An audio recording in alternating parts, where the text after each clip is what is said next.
Hey, this is Doree from Kicking It with Doree, and I want to talk to you about this episode in which I cover this very annoying thing where people who have offended you, done something wrong to you, said something out of the way and knew they were wrong, and they will not apologize. Or they'll give you a half-hearted apology where they might say, I'm sorry, they might say how they'll make it up to you, but there's really no feeling to it.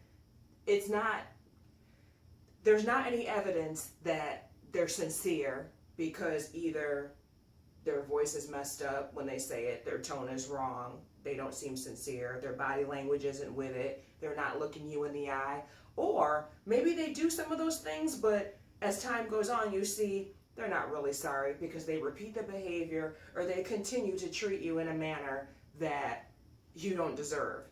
So I have a guest, his name is Dr. Walter Sims, and he and I discuss what to do with that weak apology or accepting an apology that you never got. It's even more frustrating when you have decided, you know what, I'm going to let this thing go.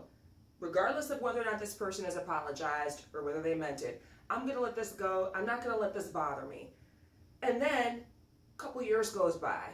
Maybe you get a Facebook request or somebody texts you, and it's that person, and they act as if they have never offended you, as if that particular incident had never happened, as if they didn't say what they said, as if they had apologized and everything is supposed to be all good.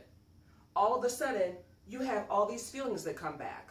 You thought you were over it, but then when you hear their voice or when you see their picture, that whole scenario just starts playing back all over again.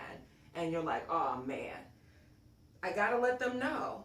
And you feel hurt and you feel all the pain that you felt before, but that person still doesn't want to apologize. Or they're still not sincere. They still haven't changed. So what do you do? Join me for this episode and subscribe to my channel.